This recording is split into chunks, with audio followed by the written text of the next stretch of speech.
बहाली का चर्चा करना चाहता हूँ, वो है चौकीदार की बहाली। अध्यक्ष महोदय, मैं जान रहा हूँ कि चौकीदार बहाली हाईकोर्ट के निर्देश पर हुआ और जैसा सरकार कहती है कि नहीं, यह बैकलॉग था, इसीलिए एससी को आरक्षण नहीं मिला, दलितों को आरक्षण नहीं मिल पाया उसमें। लेकिन अध्यक्ष महोदय, फिर दलितों को आरक्षण ना मिला तो फिर ईडब्ल्यूएस को क्यों मिला?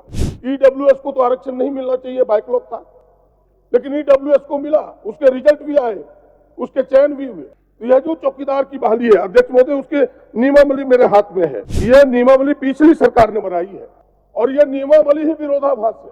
पहले इनको रिजर्व करना चाहिए था। ये पूरी बहाली मैं दावे के साथ कह सकता हूं कि आज न कल उच्च न्यायालय इस पूरी बहाली को रद्द करेगा। मैं दावे के साथ कह रहा हूं, जिस प्रकार 13 और 11 जिले की बहाली हुई थी, मैंने उस समय भी कहा था कि यह आज न कल रद्द होगा। रद्द हुआ तो सरकार ने किसी तरह उसकी जान बचाई सुप्रीम कोर्ट में जाकर। देखो, दूसरा मेरा आग्रह होगा कि अनुबंध पर बहाली और आउटसोर्सिंग, ये इस सरकार की जमाने से नहीं है, पुराने जमाने से चल रहा है, लेकिन इस सरकार से लोगों को उम्मीद है। यह बहाली अध्यक्ष महोदय नौजवानों का शोषण भी करता है और यह बहाली आरक्षण विरोधी भी है। इसलिए मैं कह रहा हूं कि आपने देखा होगा, जो एजेंसियां जिनको काम मिलता है बिना पैसे का वो बहाली नहीं करता। मैं चुनौती भरे शब्दों में कह सकता हूं, बिना पैसे लिए नौजवानों की बहाली नहीं करती है। दर्द होता है अध्यक्ष महोदय जब लोग आके कहते हैं कि हमें 30,000 लगा, 40,000 लगा, इसके बाद एजेंसी में उस बहाली के बाद आप भी अध्यक्ष महोदय अपने क्षेत्र में देखते होंगे कि 40% उसके मानदेय में कटौती की जाती है। एक एक लोगों का यह दर्द है अध्यक्ष महोदय। और वो जो एजेंसी में बहाली हुआ उसमें कोई आरक्षण की नियमावली नहीं है, कहां बैकवर्ड, कहां आदिवासी, दलित, किसी की बहाली नहीं हो पाती अध्यक्ष महोदय। इसलिए इस बहाली पर सरकार रोक लगा और रोक। सभापति महोदय, सरकार ने कई प्रमुख विभागों के डिमांड को सदन पटल पर लाया है और उसकी सहमति सदन से मांगी है। विपक्ष की ओर से कटौती प्रस्ताव लाए हैं। मैं चर्चा को आगे बढ़ाते हुए कटौती प्रस्ताव का विरोध करते हुए जो सरकार के द्वारा डिमांड लाया गया है उससे अपनी सहमति व्यक्त करते हुए प्रारंभ करता हूं मंत्रिमंडल एवं सचिवालय विभाग से चर्चा को। यह अत्यंत महत्वपूर्ण विभाग है अध्यक्ष महोदय। सबको पता है कि यह मंत्रिमंडल सचिवालय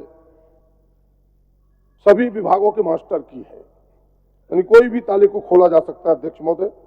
और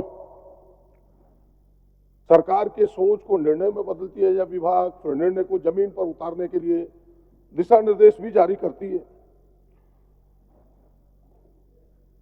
लेकिन मैं कुछ प्रमुख बातों को उद्धृत करना चाहता हूं। इसे सरकार ने कई बार हम सब चर्चा कर चुके हैं कि कई जन कल्याणकारी कामों को अंजाम दिया है, नौजवानों के लिए, गरीबों के लिए, राज्य हित में, जिसकी साख भी इन्हें मिली है। मैं जिन बातों का चर्चा करना चाह रहा हूं, अगर इस पर थोड़ा सा सुधार हो जाए तो सरकार की और साख बढ़ेगी, जो कभी काल ओझल हो जाता है।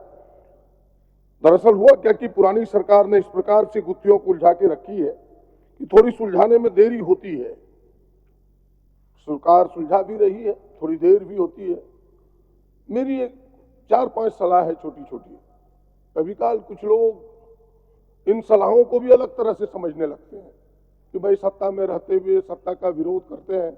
मैं उनसे माफी चाहते हुए केवल इतना ही उनको कहता हूं कि जिनकी रही भावना जैसी, प्रभु मूरत तिन देखी तैसी।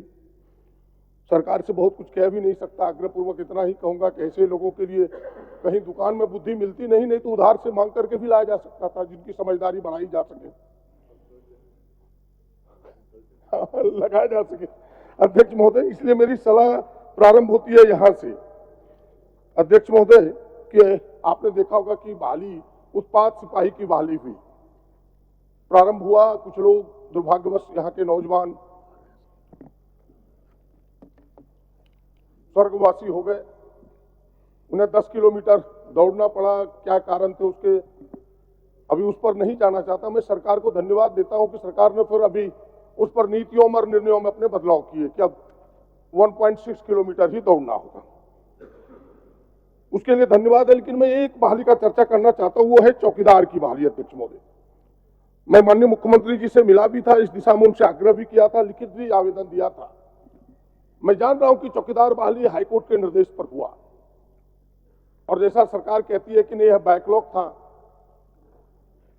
इसीलिए एससी को आरक्षण नहीं मिला, दलितों को आरक्षण नहीं मिल पाया उसमें। लेकिन अध्यक्ष महोदय फिर दलितों को आरक्षण ना मिला तो फिर ईडब्ल्यूएस को क्यों मिला? मेरा पहला प्रश्न उसमें यह है। ईडब्ल्यूएस को तो आरक्षण नहीं मिलना चाहिए, बैकलॉग था, लेकिन ईडब्ल्यूएस को मिला, उसके रिजल्ट भी आए, उसके चयन भी हुए। तो यह जो चौकीदार की बहाली है अध्यक्ष महोदय, उसके नियमावली मेरे हाथ में है। यह नियमावली पिछली सरकार ने बनाई है और यह नियमावली ही विरोधाभास है। इस नियमावली में एक बिंदु यह है अध्यक्ष महोदय कि अभ्यर्थी को संबंधित बीट क्षेत्र का स्थायी निवासी होना होगा। बिल्कुल सही, बीट बने, एक पंचायत के 10 बीट बनेंगे, कई 80 घर, 90 घर, 100 घर के, उस बीट का स्थायी निवासी होना आवश्यक है। लेकिन अध्यक्ष महोदय फिर आगे कहती है यह नियमावली कि भाई आरक्षण जो लागू होगा जिला स्तरीय होगा, नौकरी जिला स्तरीय होगा। जब आपने यूनिट बीट को मान लिया तो पहले ही जिला उपायुक्त को यह निर्णय करना चाहिए कि कौन बीट रिजर्व होंगे, कौन बीट अनरिजर्व होंगे, जो कोई उपायुक्त ने नहीं किया अध्यक्ष महोदय। अब जो सारे बीट अनरिजर्व रहे, अब उसी में से आदिवासियों को भी कंपटीशन पिछड़ों से सामान्य से करना पड़ा, दलितों का भी कंपटीशन उसी में करना पड़ा। पहले इनको रिजर्व करना चाहिए। तो ये पूरी बहाली मैं दावे के साथ कह सकता हूं कि आज न कल उच्च न्यायालय इस पूरी बहाली को रद्द करेगा। मैं दावे के साथ कह रहा हूं, जिस प्रकार रघुवर जी की सरकार थी यहां, आपके अगर ध्यान में हो तो उस समय 13 और 11 जिले की बहाली हुई थी। मैंने उस समय भी कहा था कि यह आज न कल रद्द होगा। रद्द हुआ तो सरकार ने किसी तरह उसकी जान बचाई सुप्रीम कोर्ट में जाकर अध्यक्ष महोदय। यही कहानी इसमें है। ये पूरी बहाली गलत है। सरकार को इनसे एक बार संज्ञान लेना चाहिए और इन विषयों को देखना चाहिए। अध्यक्ष महोदय, दूसरा मेरा आग्रह होगा कि अनुबंध पर बहाली और आउटसोर्सिंग, ये इस सरकार के जमाने से नहीं है, पुराने जमाने से चल रहा है। लेकिन इस सरकार से लोगों को उम्मीद है।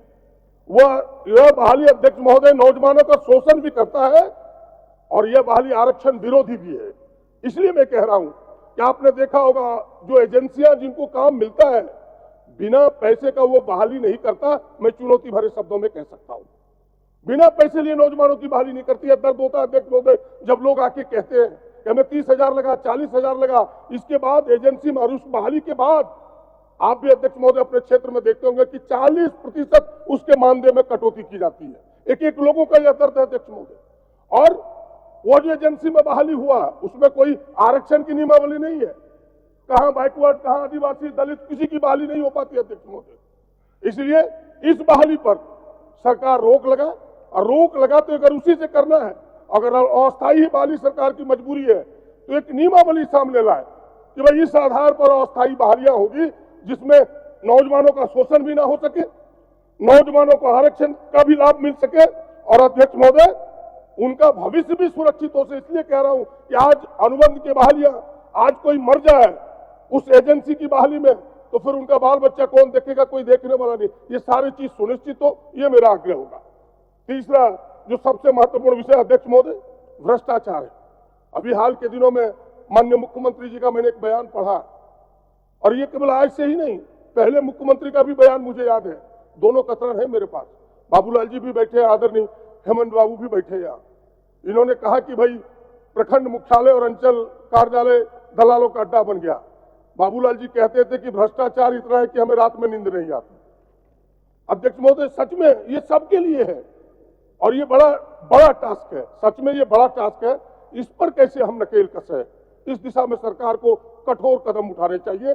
आज आप देखें मनरेगा, जो यूपीए गठबंधन सरकार ने मनरेगा को आगे बढ़ाया अध्यक्ष महोदय, मनरेगा आज मजदूरों का योजना नहीं, बिचौलियों का सौदा बन के रह गया ब्लॉक कार्यालय में। सारे जॉब कार्ड उनके पॉकेट्स में रहता है। 40% की कटौती होती है अध्यक्ष महोदय। कहानी यह है, मैं बहुत दूर नहीं जाना चाहता, ये आग्रह पूर्वक कहना चाहूंगा कि ये एक विषय अध्यक्ष महोदय, और मेरा एक प्रमुख जो सबसे जुड़ा हुआ है, मैं उस ओर ध्यान करना चाहता हूं। बार बार हम सब देखते हैं, जिस ओर ध्यान पूरे सदन का लाना चाहता हूं कि जो उपायुक्त का व्यवहार, पिछले दिनों आपने देखा कि हमारी एक सदस्य के साथ क्या हुआ। अध्यक्ष महोदय, सरकार ने कई बार दिशा निर्देश जारी किए, और वह दिशा निर्देश अध्यक्ष महोदय कि भाई उपायुक्त का व्यवहार, आईएएस आईपीएस का व्यवहार जनप्रतिनिधि की ओर कैसा होगा, इसके लिए गाइडलाइन है।